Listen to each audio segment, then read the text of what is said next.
And welcome back to AOA, Agriculture of America. As we continue the show today, let's have a conversation with Kansas Congressman Tracy Mann. And Congressman, it is good to hear from you again, sir. How are things in Washington, D.C.?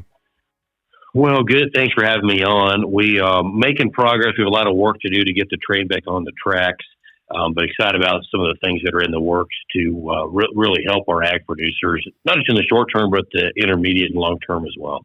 Let's talk about a few of these things. Of course, the House passed their side of reconciliation, the one big, beautiful bill, and that is over in the Senate right now. A lot of pieces of the ag puzzle, I guess I would say, were in the one big, beautiful bill. What's your reaction to what the House passed, and what are you hearing from your Senate colleagues? Are they going to be making any major changes to some of the ag provisions that were in the one big, beautiful bill? Well, it's a really good bill. The One Big Beautiful Bill delivered the largest tax cut for working and middle-class Americans in history. We've got to remember, that there are provisions that help agriculture, but one of the biggest provisions is just the tax policy that's in place to make sure that we don't see tax hikes for our ag producers come January 1, make sure that the estate tax is minimized. I'd like to see it go away altogether, but at least we're able to minimize that for practically everybody. We're also able to raise reference prices and strengthen crop insurance and do some other really good things to strengthen the safety net and help production agriculture. Looking at, I know a few of the pieces of the Farm Bill essentially were put through in the House version of reconciliation, and I know Chairman Thompson kind of equated it to, Farm Bill 1.0, essentially trying to get as many things through reconciliation as possible and then coming back later in the year to kind of finish the process. What are your thoughts on that? Well, I think it's exactly the right strategy. I think that Chairman Thompson is doing a really good job leading the committee and making sure that production agriculture is really part of the One Big Beautiful Bill and is positively impacted by it. We look at the Farm Bill that we passed out of the House Ag Committee last year. A lot of those provisions we were able to get worked into the One Big Beautiful Bill, and that's a good thing for our farmers. Absolutely. I do want to ask you about some of the biofuels pieces that were in that. And I know 45Z, that tax credit, that was extended in the House version, and looking at everything related to biofuels. Your thoughts on some of the pieces that were in reconciliation before we talk about a few other biofuels related issues? Yeah, well, one thing I liked is making sure that the products that are grown in America are used in our biofuels. Right now there's a situation where foreign imports that are coming in that really displaces American-grown commodities and ag products can benefit from these programs, and it really should be an American first, bill and American first policies that help our biofuel producers. And really excited we got those provisions into the One Big Beautiful Bill. Well, I know in terms of, restricting the eligibility of that 45Z tax credit to domestically sourced feedstocks, you reintroduced the Farmer First Fuel Incentives Act, and that's got companion legislation on the Senate side as well. Talk about that a little bit more for us. And again, to your point, trying to make a lot of these programs, more geared towards domestic production, I think is very crucial, Congressman. Yeah, very crucial and common sense, right? Like, let's make sure that our American producers benefit from these programs, and let's make sure that we're not in a situation where it helps China and other countries that are sending products in here that get turned into biofuels. So let's put American farmers first. Let's make sure that they benefit. And really glad that the core of that policy and that notion was able to be included from my legislation, but that got inserted into the One Big Beautiful Bill. I know, too, another big talking point on the biofuels ethanol side has been year-round E15, and I know that's something that the House has been talking about. The Senate has as well. Anything you are hearing in the hallways of Congress on maybe a vehicle to get E15 legislation finally over the finish line, Congressman? Yeah, strongly supported, co-sponsor the legislation. This is common sense. it would not cost the taxpayer a dime. This is something we could really do to help our ag producers, and then just let the market work. Like let the market compete. I think it's proven over the years that year-round E15 is safe. Unfortunately, it's been tied up in politics here in Washington, D.C., but really look forward to getting that made permanent moving forward so that the ethanol, our biofuels industry can continue to grow and expand and really reflect what the market's asking for.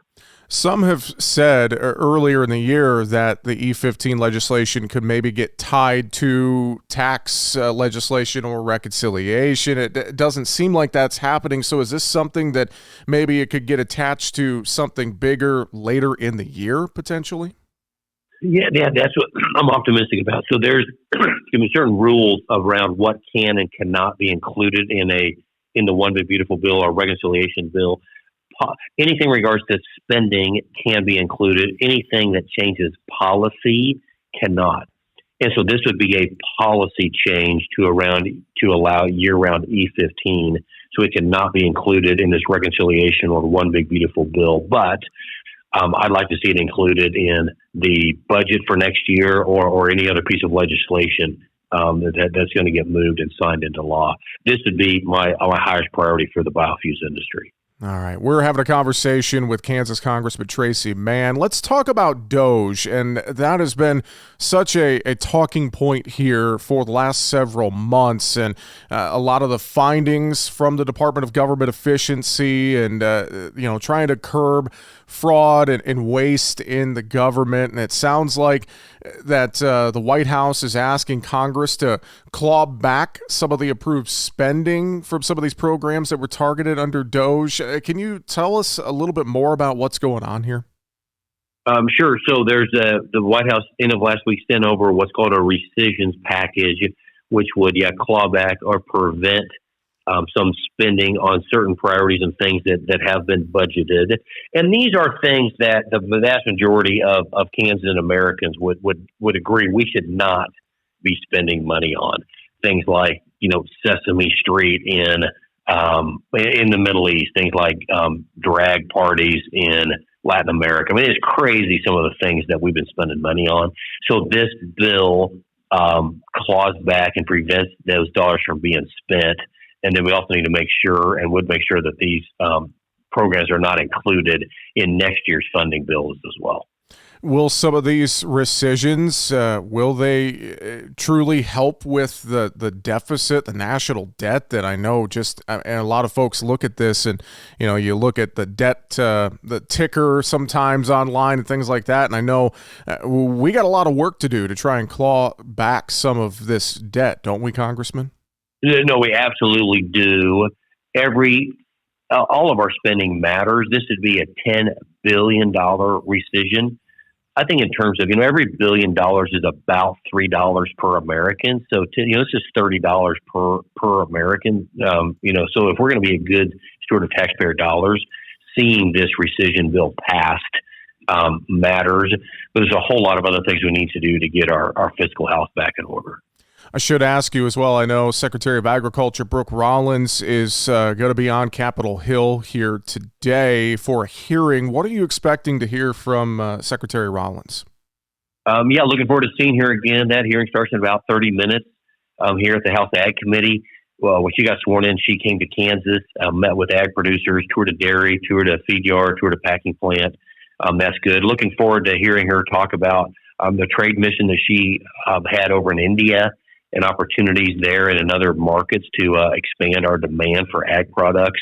I'm sure we'll be talking about New World screwworm, other things that they're doing at the USDA as well. So excited to hear from Secretary Rollins. Think she's doing a great job leading the U.S. Department of Agriculture. And, speaking of trade, final things here, what are your thoughts on where things stand with some of the tariffs and the trade negotiations and more? I know we got the UK deal and we're reportedly waiting on a handful of others. What are your thoughts on that, some of the impact on ag producers in Kansas and across the country? Well, we need to level the playing field to make sure that we can fairly compete. And I think we all know that when the playing field is level, our ag producers in America, in Kansas, can feed the world better than anybody else. Excited to see, President Trump just this morning announced a lot of progress with the Chinese. They've been meeting in London. That's a step in the right direction. The UK deal's been done. Really excited that in the new deal with the United Kingdom, Great Britain, we were able to increase exports of American-grown beef and also biofuel. I'm really glad to see the administration prioritize and emphasize agriculture, ag exports as part of these new trade negotiations. Well, we appreciate the conversation. We're up against the clock. Kansas Congressman Tracy Mann, thanks for joining us here on AOA today, sir, and we'll look forward to talking again real soon. Thanks for having me on. Have a good rest of the day.